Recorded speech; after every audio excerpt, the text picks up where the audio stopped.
Welcome to this video. You will learn how to make better decisions and avoid regrets. We all make decisions every day. Some are small, like what to eat or wear. Some are big, like where to live or work. But how do we know if we make the best decisions? And how do we avoid feeling bad about our choices? In this video, you will learn some tips and strategies that can help you. You will learn about the psychology of decision-making and regret, how to clarify your goals and values, how to gather relevant information and evaluate alternatives, how to overcome common biases and traps in decision-making, how to cope with uncertainty and risk, how to deal with regret and learn from your mistakes. By the end of this video, you will know how to make more rational, effective and satisfying decisions. So let's get started. The psychology of decision-making and regret. Decision-making is choosing among different options based on your preferences, beliefs and goals. Regret is the negative emotion that you feel when you compare your decision with what could have been. There are two types of regret: regret for action and regret for inaction. Regret for action is when you feel bad about something you did or said. Regret for inaction is when you feel bad about something you didn't do or say. Regret can have different effects on you. It can motivate you to learn from your mistakes and improve your future decisions. But it can also make you feel unhappy, guilty, depressed or anxious. It can also make you avoid making decisions or taking risks. Or it can make you stick to the same choices or repeat the same mistakes. So how can we make better decisions and avoid regrets? Here are some steps that can help you. How to clarify your goals and values. The first step is to clarify your goals and values. What do you want to achieve with your decision? What matters most to you? What are your priorities and preferences? What are your long-term and short-term objectives?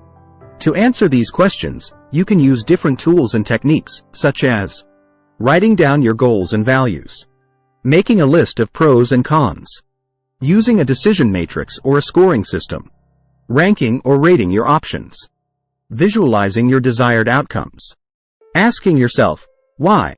Questions. This will help you narrow down your options and focus on the ones that match what you want and need. It will also help you avoid being influenced by external factors or pressures that might not reflect your true interests. How to gather relevant information and evaluate alternatives. The second step is to gather relevant information and evaluate alternatives. What do you need to know about each option? What are the benefits and drawbacks of each option? What are the possible consequences and risks of each option? To answer these questions, you can use different sources and methods, such as doing research online or offline, asking for advice from experts or trusted people, seeking feedback from others who have made similar decisions, conducting experiments or tests, using analytical tools or models, applying logic or reasoning. This will help you increase your knowledge and understanding of each option. It will also help you compare and contrast them based on objective criteria and evidence. It will also help you avoid making decisions based on incomplete or inaccurate information. How to overcome common biases and traps in decision-making. The third step is to overcome common biases and traps in decision-making. What are the psychological factors that might affect your judgment or choices? What are the errors or pitfalls that might make you make bad or irrational decisions? Some of the common biases and traps are confirmation bias. You look for or interpret information that supports your existing beliefs or opinions.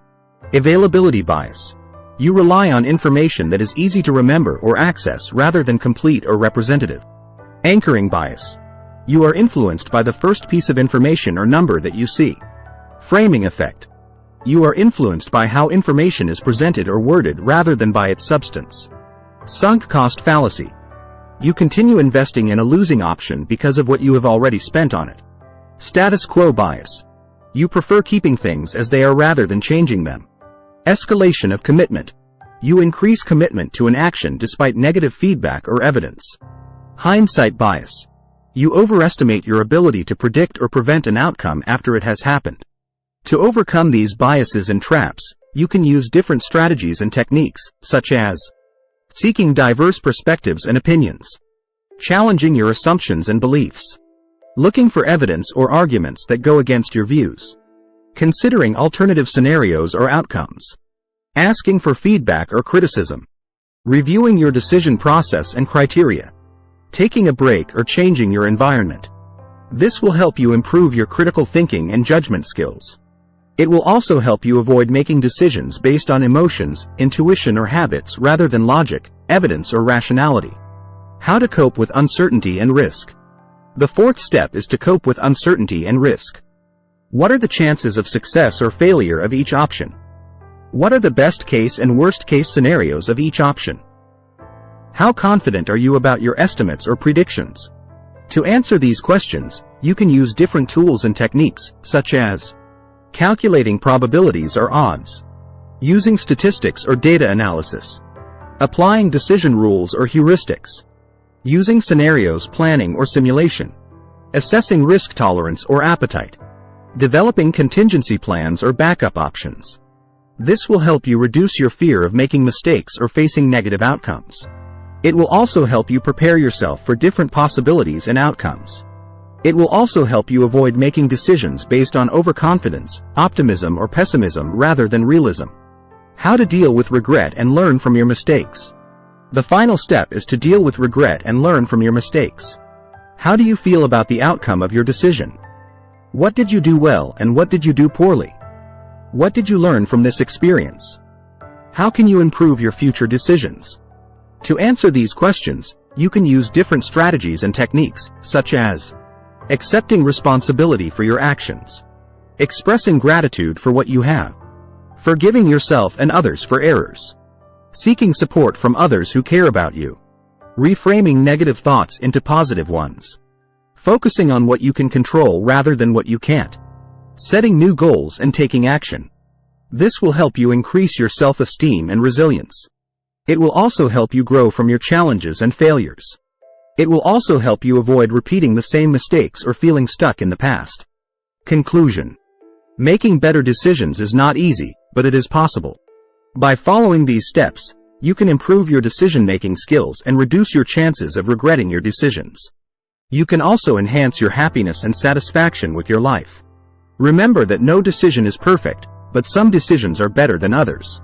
And no matter what decision you make, there is always something positive that you can take away from it. Thank you for watching this video. I hope it was helpful for you. If you liked it, please give it a thumbs up and subscribe bell to our channel for more videos like this one. And if you have any questions or comments, please leave them below down arrow. Have a great day. Smile.